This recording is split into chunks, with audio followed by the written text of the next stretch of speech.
রাত্রির দুর্ঘটনার পর ইতিমধ্যে ৫ ঘন্টা অতিবাহিত হয়ে গেছে। আমরা দেখেছি দুর্ঘটনার পর দীর্ঘ একটি যানজট কিন্তু এই এক্সপ্রেসওয়েতে তৈরি হয়েছিল। এটি হাইওয়ে পুলিশ এবং এখানকার স্থানীয় যারা পুলিশ সদস্যরা রয়েছেন তারা এসে সেটি সরিয়ে দিয়েছেন। তবে আহত যেই ১৫ জন হয়েছেন তার মধ্যে ৪ থেকে ৫ জনকে হাসপাতালে নেওয়া হয়েছে এবং এর মধ্যে ফরাত নামে একজন মারা গিয়েছেন।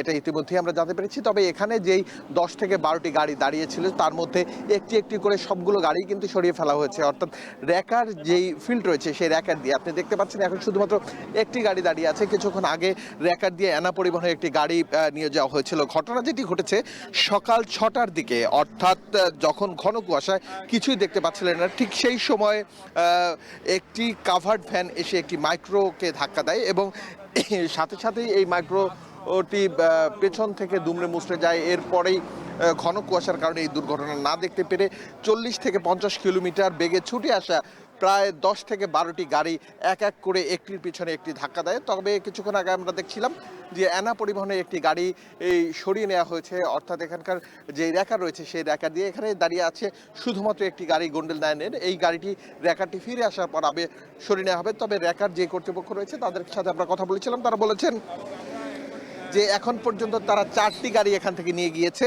এবং এছাড়াও আরও ২টি গাড়ি, অর্থাৎ এই যে গাড়িটা গোল্ডেন লাইনের এই গাড়িটি এবং আরও একটি গাড়ি তারা সরিয়ে নেবেন। তবে এখন পর্যন্ত ক্ষয়ক্ষতির পরিমাণ যেটি দেখা যাচ্ছে তাতে আপনারা দেখতে পাচ্ছেন যে এই গোল্ডেন লাইন যে গাড়িটি রয়েছে সেই গাড়িটি পুরোপুরি দুমড়ে মুচড়ে গিয়েছে এবং এই গাড়িটির অবশিষ্ট তেমন কিছুই নেই বললেই চলে। তবে আমরা এখন এই যে এখানকার কর্তৃপক্ষ অর্থাৎ শ্রীনগর যেই হাইওয়ে পুলিশ রয়েছে, হাইওয়ে পুলিশের যে ওসি রয়েছে তার সাথে একটু কথা বলবো। আমরা একটু জানতে চাইবো আসলে সকালে কি ঘটনা ঘটেছে। আসলে ধন্যবাদ। প্রচণ্ড কুয়াশা ছিল আজকে সকালবেলা ভোর ৬টার দিকে। প্রথমে একটা ছোট একটা প্রাইভেট কারকে একটা কাভার্ড ভ্যান মেরে দেয়। কাভার্ড ভ্যানকে মেরে দেওয়ার পরে এই কাভার্ড ভ্যানের পিছনে একটা বাস মেরে দেয়। বাস মেরে দেওয়ার পরে আরেকটা বাস সাকুরা পরিবহন মেরে দেয়। সাকুরা পরিবহনের পিছনে এনা পরিবহন মেরে দেয়। এনা পরিবহন হচ্ছে গোল্ডেন লাইন বাস মেরে দেয়। এর মাঝখানে কাভার্ড ভ্যান এবং ওই যে বাসটা প্রথমে মেরে দিয়েছিল ওই দুইটাই অজ্ঞাত গাড়ি ছিল, ওই দুটো চলে যায়, ওটা তেমন ক্ষয়ক্ষতি হয় না। পরবর্তীতে এই গাড়িগুলোকে সামনে ক্ষতিগ্রস্ত হওয়ার কারণে গাড়িগুলো রেখে যায়, মানে গাড়িগুলো থেকে যায়। আমরা যাত্রীগুলোকে দ্রুত এই গাড়িগুলোকে যাত্রী অন্য গাড়িতে শিফটিং করে দিই। আর প্রাইভেট কারে যে ড্রাইভার ছিল ড্রাইভারকে আমরা রেস্কিউ করে শ্রীনগর হসপিটালে প্রেরণ করি, ওইখানে চিকিৎসাধীন ছিল। আর অন্য গাড়ির এনা পরিবহন বা যে বাসের যে ড্রাইভার হেল্পাররা ছিল তাদের কারো পা কেটে গেছে, কারো হাত কেটে গেছে, ছোটো ছোটো কাটা, এগুলোকে আমরা তাদেরকে অন্য গাড়িতে শিফটিং করে হাসপাতালে প্রেরণ করছি।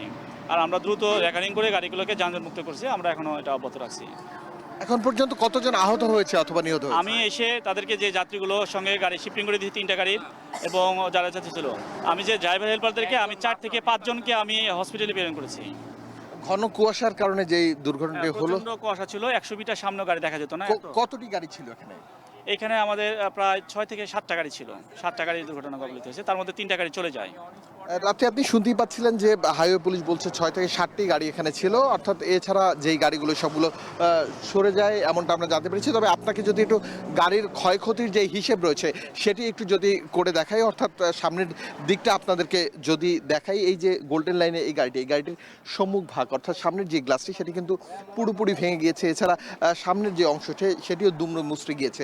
আমরা শুধু এই গাড়িটি নাই, এমন অবস্থা কিন্তু প্রত্যেকটি গাড়িরই যেই চিত্র আমরা দেখতে পেয়েছি, অধিকাংশ গাড়ি দুমড়ে মুচড়ে গিয়েছে। আমরা যদি ভেতর থেকে একটু দেখাই আপনাদেরকে গাড়ির, অর্থাৎ ভেতর থেকে আপনাদেরকে যদি এই গাড়িটি একটু দেখাই, আপনি একটু আসেন না তার, এবং সেই ভেতরের যে অংশটি রয়েছে সেই অংশটি কিন্তু মোটামুটি ভেঙে গেছে। অর্থাৎ যেই প্রতিটি গাড়িতে প্রায় 60 থেকে 65 জন করে যাত্রী ছিলেন এবং প্রত্যেকটি যাত্রী কিছুটা হলেও আঘাতপ্রাপ্ত হয়েছে আমরা জানতে পেরেছি। তবে হাইওয়ে পুলিশের সাথে সাথে কিন্তু যারা প্রত্যক্ষদর্শী রয়েছে এবং যারা ড্রাইভার হেল্পার রয়েছেন তারা দ্বিমত পোষণ করছেন। তারা বলছেন যে 10 থেকে 12টি গাড়ি অন্ততপক্ষে ছিল, একটার পেছনে একটা।